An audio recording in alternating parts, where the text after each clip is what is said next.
2, 1. 7 things you don't really need to know, but probably should. I'm Jamie East, and this is the Sunday segment. It's Olivia, in for Jamie this week. In today's episode, we enter the bizarre world of AI art, the mites that live in our pores are facing extinction, and researchers are harnessing the power of pee. But first, it was on this day in 1894 that German engineer Carl Benz receives a US patent for a gasoline-driven automobile.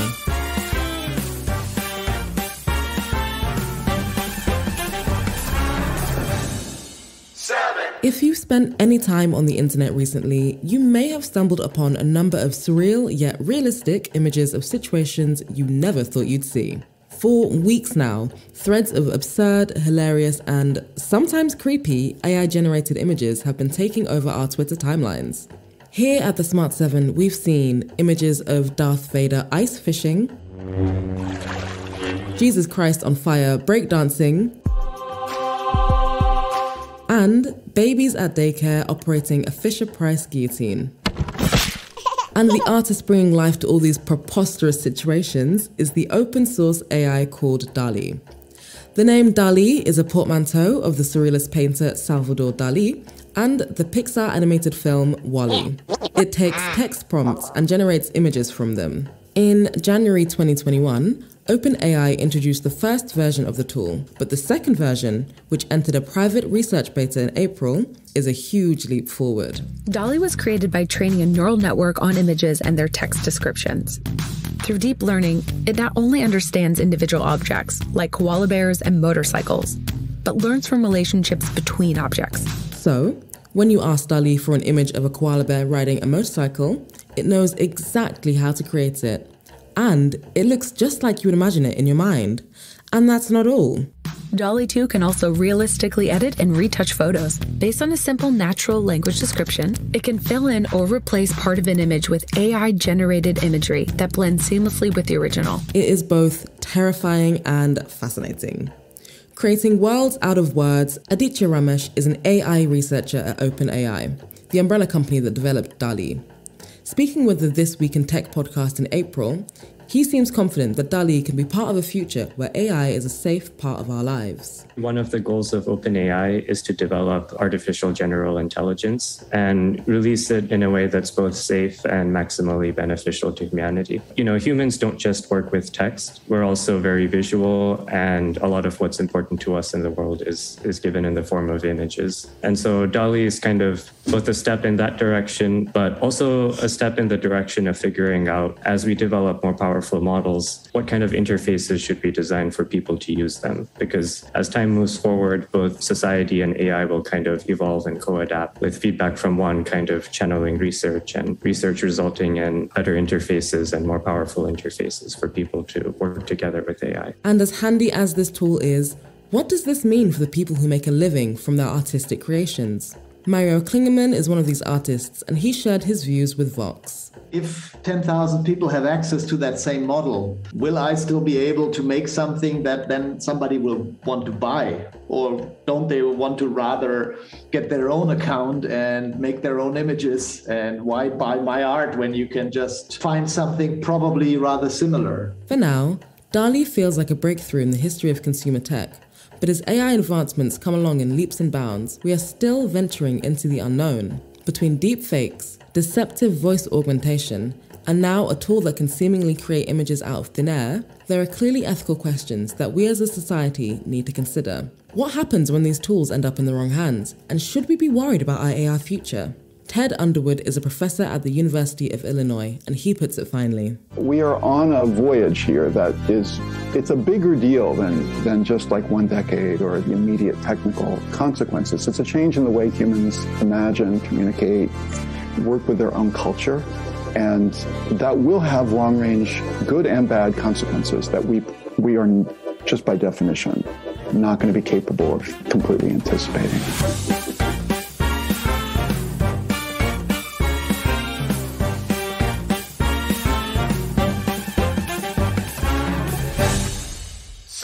Every year, people arrive at base camp in Nepal to fulfill a lifelong dream, to climb Mount Everest, the highest peak in the world. What was once only achievable by elite mountaineers has now become accessible to thousands of tourists and climbers from all over the world. And that's the problem. Human activity coupled with global warming is having a detrimental effect on Everest's ecosystem, making the ascent unsafe. At an altitude of 5,364 meters above sea level, base camp lies at the Khumbu Glacier. Scientists are now warning that the glacier is melting at an alarming rate by as much as 1 meter every year.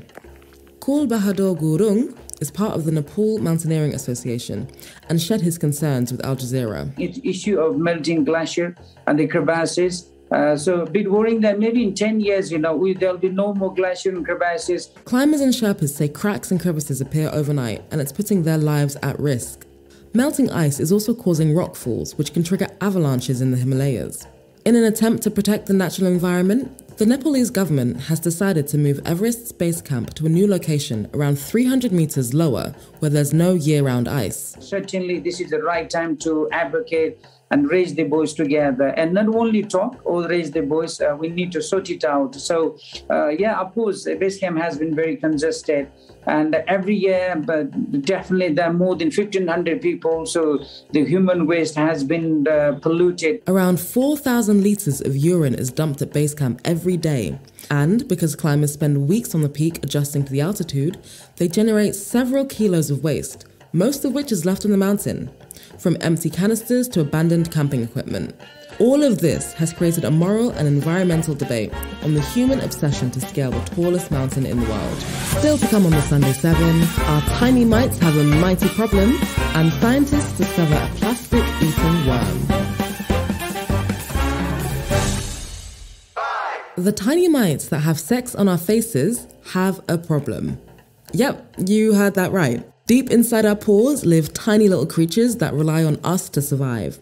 Around 90% of us are hosts to these pore-cleaning mites, but they're facing a bit of an issue. A new study has found that the mite's DNA is eroding. To find out more and what this means, we spoke to the co-author of the study, Dr. Alejandra Perotti from the University of Reading. Hi Alejandra, thanks for joining us today. So to start off, where did these mites come from and why do they live in our skin? Somehow they adapted to live in the human skin and they became follicular mites. Humans, we can carry two species. One is the Modex folliculorum, the one we studied, and the other is the Modex brevis, that is smaller and less numerous. They got adapted to live inside the follicles, inside the pores of the mammal skin. The tip of your nose is a preferential location for them. We have normally an interesting number of mites living on our noses. But they are in other parts of the body. They are associated with the nipples, and this is related to the transmission. We receive them from our mothers. Your mites come from your mom. Should we be worried that we have all these mites all over us? Not at all. They accompany us since we are humans. All true mammals, those that have the mammalian gland and the sebaceous gland that is in the pores, have follicular mites.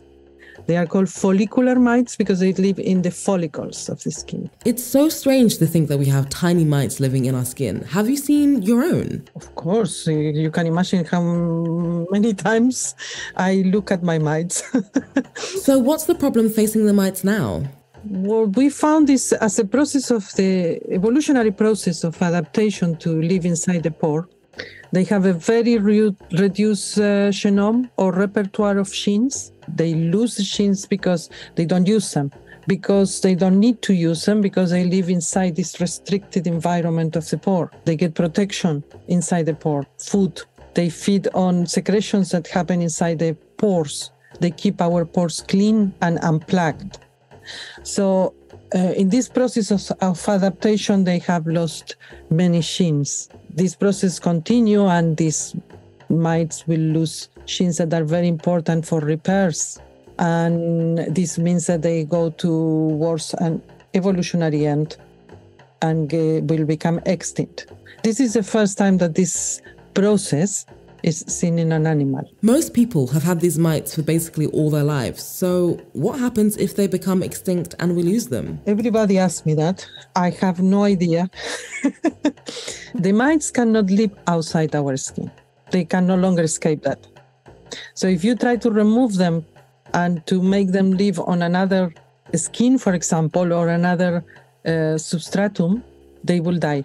However, have in mind that there are studies, previous and recent studies, that found that there are some different populations of mites on different hosts around the world, in different regions of the world, and they might be evolving in different ways. I hope this helps for people to appreciate them in a different way, the way they deserve. Because they are our only companions. It's the only animal that live together with us throughout our whole life. If we don't know about this, we live happily. Everyone has the mites. Healthy skin, people with healthy skin, all have the mites. So I hope it changes a little bit the view people have of these mites. And some of them learn now that they have mites on the skin.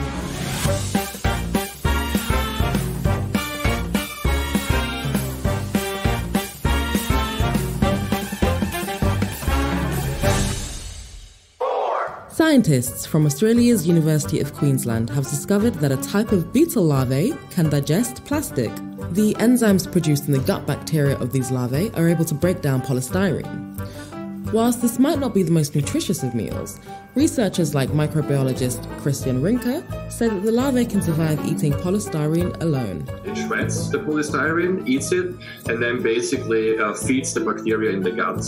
And what we have shown is that the bacteria have enzymes encoded that can degrade the polystyrene. So as you mentioned, what we believe is happening, it's kind of a symbiotic relationship, right? The worm first shreds the polystyrene in smaller parts, and then the microbes then chemically or basically use the enzymes to degrade it further. The scientists hope to eventually engineer the enzyme to better degrade plastic waste. Still to come on the Sunday 7, how human urine could be a sustainable answer to healthier crops, and a huge freshwater find in Cambodia. Right after this. You're listening to the Sunday 7. Follow us for your weekday news espresso, or even try our Island edition. It's in all the usual places.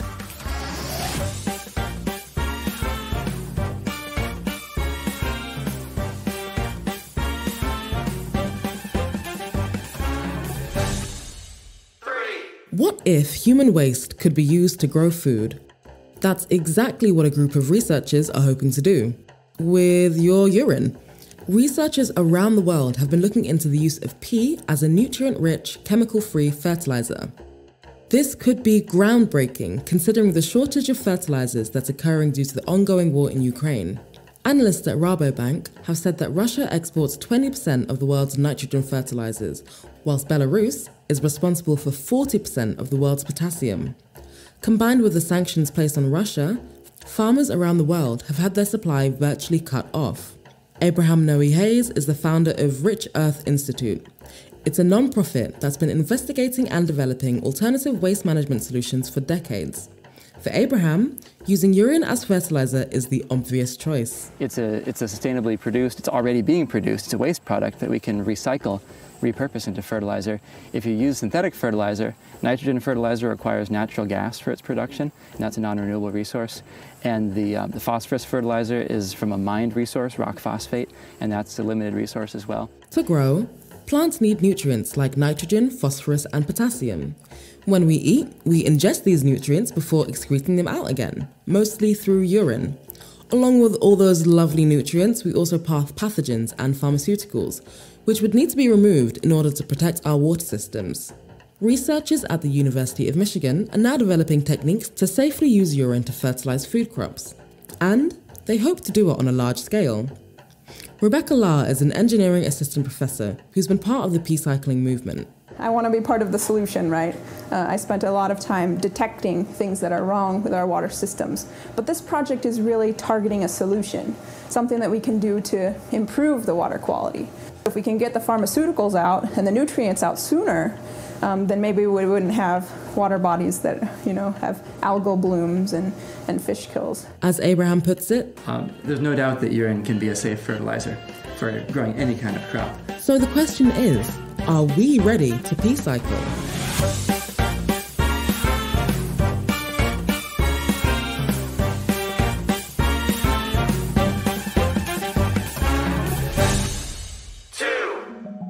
The historic scientific breakthrough that helped lead the world's fight against COVID-19 through mRNA vaccines is being commemorated through an NFT.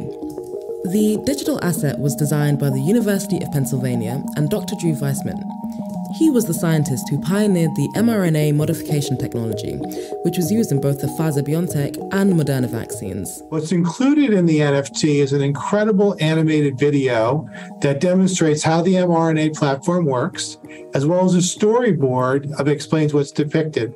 But probably most importantly is kind of what it symbolizes. And really, it's a type of modified mRNA that was pioneered here at Penn that really helped pave the way for the certain mRNA-based COVID vaccines. And increasingly, it's viewed as one of the world's greatest scientific achievements. That was Craig Carnaroli, Executive Vice President of the university. The non-fungible token is set to be auctioned by Christie's in July, and proceeds will go to support further research at the University of Pennsylvania.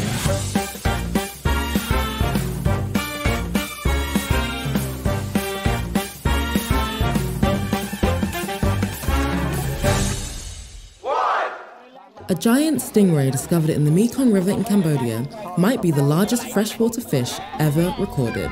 The giant stingray measured almost 400 meters from snout to tail and weighed slightly under 300 kilograms. The previous record for a freshwater fish was a 293 kilogram Mekong giant catfish discovered in Thailand in 2005. So this stingray simply blows it out of the water.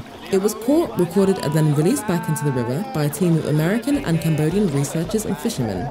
Zeb Hogan is a fish biologist who shared his thoughts with Reuters. So this is very exciting. It's very exciting news because it was the world's largest fish. It's also very exciting news because it means that this stretch of the Mekong is still healthy. We hear a lot of stories about all the problems with the Mekong River, but this is actually a sign of hope that these huge fish still live in the Mekong. The research team named the fish Borami, which translates to full moon. This world's largest fish was the first fish that the team tagged and released back into the river. And that means for the next year, we'll be able to track its movements to learn about the stingray's life. Giant freshwater stingray, they haven't been well studied. We know almost nothing about them. So this is a real opportunity to learn more about one of the world's largest freshwater fish. This has been the Sunday 7. Wherever you're listening, do us a favour and hit the follow button. We'll be back tomorrow at 7 a.m. with the regular Smart 7. Have a great rest of your weekend. Written, produced and published by Daft Doris.